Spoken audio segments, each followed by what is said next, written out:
गुरुदेव दत्त, श्री स्वामी समर्थ. तुम्हा सर्वांचे माझ्या चॅनलमध्ये स्वागत आहे. आजच्या व्हिडिओचा विषय आहे गुरुचरित्र पारायण सप्ताह. या दत्त जयंतीचं औचित्य साधून आपण 20 डिसेंबर ते 27 डिसेंबर असा साप्ताहिक पारायण करणार आहोत. तर हे पारायण कोणी करावे, कधी करायचे आहे, या पारायणाचे साधे सोपे नियम काय आहेत हे जाणून घेण्यासाठी हा व्हिडिओ शेवटपर्यंत बघावा. मुळात गुरुचरित्राचे पारायण का करावे? आपल्या प्रापंचिक अडचणी दूर करण्यासाठी, दत्तगुरूंची तसेच आपल्या स्वामी माऊलींची आपल्यावर अखंडित कृपा राहण्यासाठी हे पारायण आपण करावे. आता महत्त्वाचा प्रश्न, गुरुचरित्राचे पारायण कोणी करावं? गुरुचरित्राचे पारायण कोणीही करू शकतं. विवाहित, अविवाहित स्त्री, पुरुष, विधवा स्त्री, कोणीही हे पारायण करू शकतं. त्यामुळे या पारायणासाठी नियम कुठलाच म्हणजे कोणी पारायण करावं यासाठी कुठलाही नियम नाही. पण ज्यांना कोणाला पारायण करायची इच्छा आहे ते सर्वजण पारायण करू शकतात. या पारायणाच्या नियमांबद्दलही बरेच बोलले जाते. इतर सेवेपेक्षा ही सेवा जेव्हा आपण करतो त्याच्यामध्ये नियम थोडे कठीण आहेत. परंतु मी एक खात्रीपूर्वक तुम्हाला सांगते की जर तुमच्या मनात एकदा जरी आलं असेल ना की मला गुरुचरित्राचं पारायण करायचं आहे, तर हे तुमच्या मनात तुमच्यामुळे नाही आलं आहे, तरी गुरुदत्तांची इच्छा आहे की तुम्ही हे पारायण करावं. त्यामुळे जर तुमच्या मनात एकदाही असा विचार आला असेल की मी पारायण करू का, मी पारायण करायला पाहिजे, तर तुम्ही ह्या वर्षी अवश्य हे पारायण करा. कारण हा विचार गुरुदत्तांनीच तुमच्या मनात रुजवलेला आहे आणि ते तुमच्याकडून हे पारायण नक्कीच पूर्ण करून घेतील. त्यामुळे जर तुम्हाला वाटले असेल की मी यावर्षी पारायण करू का, तर तुम्ही बिनधास्त यावर्षी पारायण करा. ते पूर्ण करून घेण्याची जबाबदारी ही श्री स्वामी समर्थांची आणि दत्त माऊलींची आहे. आता हे पारायण कसे करावे? श्री नृसिंह सरस्वती व सरस्वती गंगाधर यांच्या संवादातून गुरुचरित्र ग्रंथाची निर्मिती झालेली आहे. या गुरुचरित्राच्या ग्रंथामध्ये पारायण करण्याचे वेगवेगळे प्रकार सांगण्यात आलेले आहेत. ह्या व्हिडिओमध्ये मी फक्त एकच प्रकार तुम्हाला सांगणार आहे, जो आपण यावेळेस या सप्ताहात आपण फॉलो करणार आहोत, तो म्हणजे साप्ताहिक प्रकार. तर साप्ताहिक प्रकारात आपण गुरुचरित्र कसे वाचणार आहोत, तर ह्या वर्षी आपण 20 डिसेंबर ते 27 डिसेंबर असे आपले साप्ताहिक गुरुचरित्र वाचणार आहोत. हा जो ग्रंथ आहे गुरुचरित्राचा, हा ग्रंथ हा 5वा वेद म्हणून ओळखला जातो. एवढा हा ग्रंथ महान आहे. या ग्रंथाच्या वाचनाने आपले पुण्यफल तर वाढतेच वाढते, शिवाय आपल्याला ज्या कुठल्या दैनंदिन समस्या आहे त्यावरती हा उपाय म्हणून हा ग्रंथ आहे. त्यामुळे सर्वांनी या ग्रंथाचे पारायण केलेच पाहिजे. मनुष्य जन्म घेऊन आपण एकदाही जर या ग्रंथाचे पारायण केले नाही तर आपला मनुष्य जन्म वाया जाईल. इतके हे अति उच्च कोटीचे असा हा ग्रंथ आहे. त्याला 5वा वेद म्हटलेला आहे. त्यामुळे सर्वांनी या ग्रंथाचे पारायण करायलाच पाहिजे. आणि वर्षातून तुम्ही विविध वेळी हे पारायण करू शकतात, परंतु दत्त जयंती महोत्सवात जर केलं तर त्याचे पुण्य तुम्हाला अधिक लाभेल. त्यामुळे ज्यांना शक्य आहे त्यांनी सर्वांनी हे 7 दिवसाचे पारायण अवश्य करा. आता याचे नियम काय आहे? पहिला जो नियम आहे तो म्हणजे गुरुचरित्र वाचण्यापूर्वी आदल्या दिवशी आपल्याला 1 गाय आणि 4 कुत्रे यांना गव्हाच्या छोट्या पोळीचा नैवेद्य खाऊ घालायचा आहे. म्हणजे आपण पारायण 20 तारखेला सुरू करणार आहोत, तो 19 तारखेला सकाळी जर तुम्हाला शक्य असेल तर तुम्ही सकाळी 5 पोळ्या करा छोट्या छोट्या, 1 गाईला आणि 4 कुत्र्यांना घालायच्या आहे. आता 1 गाय आणि 4 कुत्रे का? जर तुम्ही दत्त महाराजांचा फोटो व्यवस्थित बघितला तर तुम्हाला लक्षात येईल की दत्त महाराजांच्या बाजूला 1 कामधेनू आहे आणि बाजूला आजूबाजूला असे 4 कुत्रे बसलेले आहेत.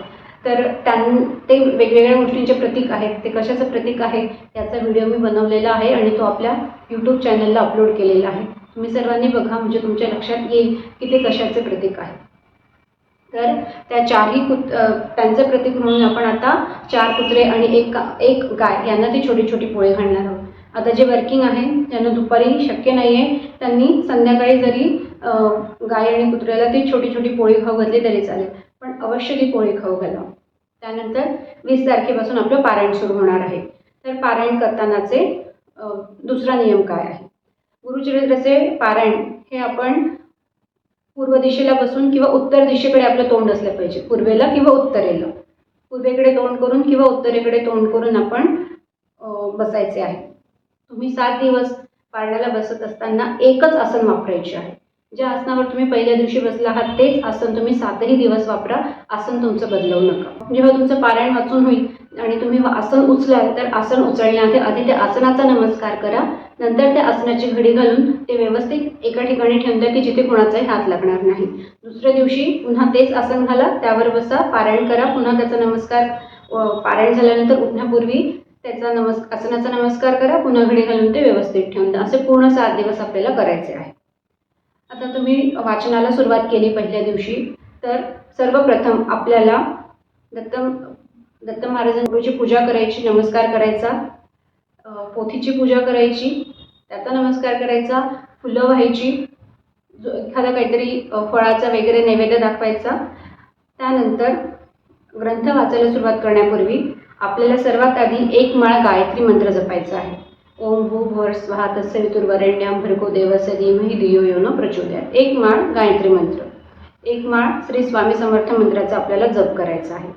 त्यानंतर आपण गणपती अथर्व शीर्ष वाचणार आहोत आणि त्यानंतर त्या दिवसाच्या अध्याय वाचायला सुरुवात करायची आहे. आपण हे वाचन केव्हा करायचं? गुरुचरित्राचं वाचन हे पहाटे 3 वाजेपासून तर सायंकाळी 4 वाजेपर्यंत आपण करू शकतो. फक्त दुपारी 12 ते 12:30 ह्या वेळेत आपण कुठलीही पूजा किंवा वाचन करायचं नाही आहे. त्याचं कारण म्हणजे ही वेळी दत्त महाराजांच्या भिक्षेची असते, त्यामुळे त्यावेळेत पारायण हे बंद असतं. त्यामुळे तुम्ही पहाटे 3 ते दुपारी 4 वाजेपर्यंत केव्हाही करू शकता. फक्त मध्ये 12 ते 12:30 आपल्याला पारायण करायचं नाही. त्यामुळे तुमच्या सोयीनुसार तुम्ही एक वेळ ठरवून घ्या आणि त्या वेळेला तुम्ही पारायण करा. कुठलीही सेवा करताना जेव्हा आपण याची सप्ताह किंवा 3 दिवस 8 दिवस एखादी सेवा करतो तेव्हा एक वेळ ठरवून घ्यायची. म्हणजे तुम्ही जर सकाळी 8ला बसणार असाल तर तुम्ही 7ही दिवस सकाळी 8लाच पारायण सुरू करण्याचा प्रयत्न करा. जर तुम्ही 10 वाजता सुरू करणार असाल सकाळी तर तुम्ही सकाळी 10 वाजताच सुरू करा 7ही दिवस. एखाद दिवशी तुम्हाला अर्जंट कुठेतरी कामाला जावं लागलं तर ठीक आहे, पण प्रयत्न करा की तुम्ही हे सगळे 7ही दिवस तुम्ही एकच वेळ पाळू शकाल. दुसरा नियम आहे, जेव्हा गुरुचरित्राचं पारायण चालू असेल तुमचं तेव्हा तुम्ही परान्न घ्यायचं नाही. परान्न म्हणजे दुसऱ्याच्या घरचं खायचं नाही आहे. तुम्ही आईच्या हातचं, बहिणीच्या हातचं, पत्नीच्या हातचं खाऊ शकता, परंतु इतरांच्या घरी जाऊन तुम्ही काही खायचं नाही आहे. तुम्ही वर्किंग असाल हरकत नाही, घरातून पूर्ण डबा घेऊन जायचा, आपला डबा आपण खायचा, कुणाच्या डब्यातलं तुम्ही खाऊ नका. हे 7 दिवस तुम्ही 7 दिवस तुम्ही व्यवस्थित काटेकोरपणे हा नियम पाळा. ह्या 7 दिवसात कोणाच्या घरी मृत्यू आला तर तुम्ही त्यांच्या घरी जाऊ नका. पूर्ण 13 दिवस समजा आता मी हॉस्टेलला राहते किंवा बाहेर राहतो, मग आम्ही कसं घरचं अन्न आम्हाला मिळत नाही, मग तुम्ही स्वतःचे पैसे देऊन तुम्ही बाहेरचं काही अन्न खाऊ शकता. प्रयत्न करा की ते कांदा लसूण विरहित असेल तर फारच उत्तम. कांदा लसूण त्या दिवसात खाणं तुम्ही शक्यतो टाळा. दोन्ही वेळेस तुम्ही एक धान्य घ्या. म्हणजे समजा तुम्ही गहू खाणार असाल तर सर्व दिवस तुम्ही गहू आणि एखादी कुठली मुगाची डाळ किंवा एखादी भाजी जी तुम्ही ठरवलेली आहे ती खा. दोन्ही वेळेस तेच खा. प्रयत्न करा की तुम्ही जेव्हा पारायणाला बसाल तेव्हा न खाता बसा. त्याच्यामागचं एक कारण आहे. एकतर गुरुचरित्राचे अध्याय जेव्हा आपण वाचतो तेव्हा ते वाचायला आपल्याला साधारणतः 1.5 ते 2 तास लागतात एका दिवसाचं पारायण करायला. आणि जर तुम्ही खाऊन वगैरे जर बसाल ना तर खूप झोप येते आणि सारखी जांभई येते. त्यामुळे खरंच सर्वांनी प्रयत्न करा की तुम्ही न खाता तुम्ही दूध, चहा, कॉफी घेऊन बसू शकता, परंतु अगदी पोटभर जेवण किंवा खाऊन तुम्ही बसू नका. पारायण पूर्ण करा, आरती करा आणि त्यानंतर तुम्ही जेवण करा. इथे उपवास करायची काही आवश्यकता नाही आहे. तुम्ही 2 वेळेस जेवण करू शकता. फक्त पारायण जेव्हा चालू असतं तेव्हा द्विदल धान्य चालत नाही. द्विदल म्हणजे ज्यांचे 2 भाग होतात असे द्विदल धान्य चालत नाही. तर ते द्विदल धान्य सोडून तुम्ही इतर खाऊ शकता. काळी चामड्याची चप्पल किंवा बूट आपल्याला घालायची नाही आहे. चामड्याऐवजी प्रयत्न करा नायलॉनची किंवा रबरी चप्पल जोड मिळतात किंवा स्पोर्ट्स शूज जे असतात ते पण कापडी असतात. जर तुम्ही ऑफिसला जात असाल तर तुम्ही तसे स्पोर्ट्स शूज घ्या की जे तुम्ही ऑफिसला घालून जाऊ शकता. गुरुचरित्र वाचनाच्या कालावधीमध्ये आपल्याला ब्रह्मचर्य पाळायचं आहे. आपल्याला बेडवर किंवा गादीवर झोपायचं नाही आहे. जमिनीवर एखादी गोधडी किंवा एखादा सतरंजी चटई खाली टाकायची आणि त्यावर आपल्याला झोपायचं आहे. गुरुचरित्र वाचनाच्या कालावधीमध्ये मृत शौच असणाऱ्यांच्या घरी किंवा अंत्यविधीस आपल्याला जायचं नाही आहे. स्वतःच्या कुटुंबात जर काही अघटित घटना घडली तर आपल्याला अर्थातच सुतक किंवा वृद्धी येऊ शकते. तर त्या कालावधीमध्ये आपण पारायण करू शकत नाही. पण गुरुचरित्राचं पारायण आपण अर्धवट देखील सोडू शकत नाही. अशा वेळेस ते पारायण आपण आपल्या आजूबाजूचे किंवा आपले इतर नातेवाईक त्यांना बोलवून ते पारायण मात्र आपल्याला पूर्ण करावं लागतं. हा एक. दुसरी गोष्ट, स्त्रियांसाठी आपला मासिक धर्म असेल तर अर्थातच आपण हे पारायण करू शकत नाही आहे. त्यामुळे तुम्ही आधी बघून घ्या की तुमची मासिक धर्माची तारीख त्या 7 दिवसात येत असेल तर बेटर वे तुम्ही पारायण सुरू करूच नका. मग पारायण करायचं नाही तर काय सेवा करायच्या त्याचा व्हिडिओ पण मी लवकरच घेऊन येणार आहे. जेव्हा आपण पारायण आपल्या घरात करत असतो तेव्हा वेळोवेळी घरामध्ये गोमूत्र शिंपडायचं.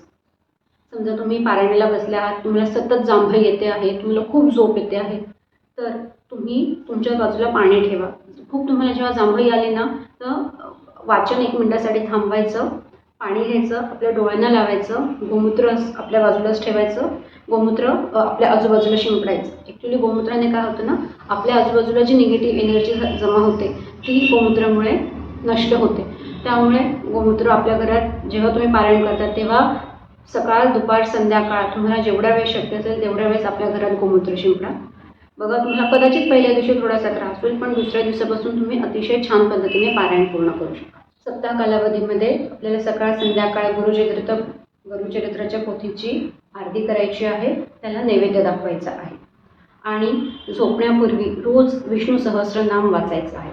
बघा, आपण जेव्हा गुरुचरित्र पारायण वाचत असतो तेव्हा वाचताना आपला पूर्ण प्रयत्न असतो की आपण पूर्ण मन देऊन वाचावे, पण शेवटी आपल्या संसारिक माणसाचं मन आहे ते बऱ्याचदा वाचता वाचता इकडे तिकडे भरकटतं. आपल्या मनात वेगळे विचारही येऊन जातात. आपल्याला नको असतात ते विचार, पण आपोआप आपल्या मनात ते विचार येतात. मग अशा वेळेस काय करावं, आपलं मन भरकटलं, आपल्या वाचण्यावरून लक्ष विचलित झालं तर त्याचा ह्या ज्या वाचनाच्या पद्धतीतला कुठलाही दोष आपल्याला लागू नाही म्हणून विष्णू सहस्रनाम वाचायचं असतं. त्यामुळे 7ही दिवस रोज रात्री झोपण्यापूर्वी, अगदी तुम्ही आता झोपायला जाणार आहात त्याच्या 15-20 मिनिटं आधी तुम्ही विष्णू सहस्रनाम वाचा. आता कुठल्या दिवशी किती अध्याय वाचायचे? पहिल्या दिवशी 1 ते 9 अध्याय वाचायचे आहेत. दुसऱ्या दिवशी 10 ते 21 अध्याय वाचायचे आहे. तिसऱ्या दिवशी 22 ते 29 अध्याय वाचायचे आहे. चौथ्या दिवशी 30 ते 35, 5व्या दिवशी 36 ते 38, 6व्या दिवशी 39 ते 43 आणि 7व्या दिवशी 44 ते 53 हे अध्याय वाचायचे आहेत. हे अध्याय श्री गुरुचरित्र पारायणाची पोथी बघाल त्याच्यामध्ये पहिल्याच पानावरती हे अध्याय दिलेले आहे की कुठल्या दिवशी किती अध्याय वाचायचे. त्यामुळे आता लक्षात नाही राहिलं तरी हरकत नाही, तुम्हाला पोथीमध्ये समजून जाईल की कुठल्या दिवशी किती अध्याय वाचायचे आहे. आणि शेवटच्या दिवशी 7 दिवसांचा सप्ताह आहे, 8व्या दिवशी आपल्याला त्याची सांगता करायची आहे. आता सांगता कशी करायची ते मी तुम्हाला नंतर सांगेलच, कारण त्याला अजून बराच अवकाश आहे.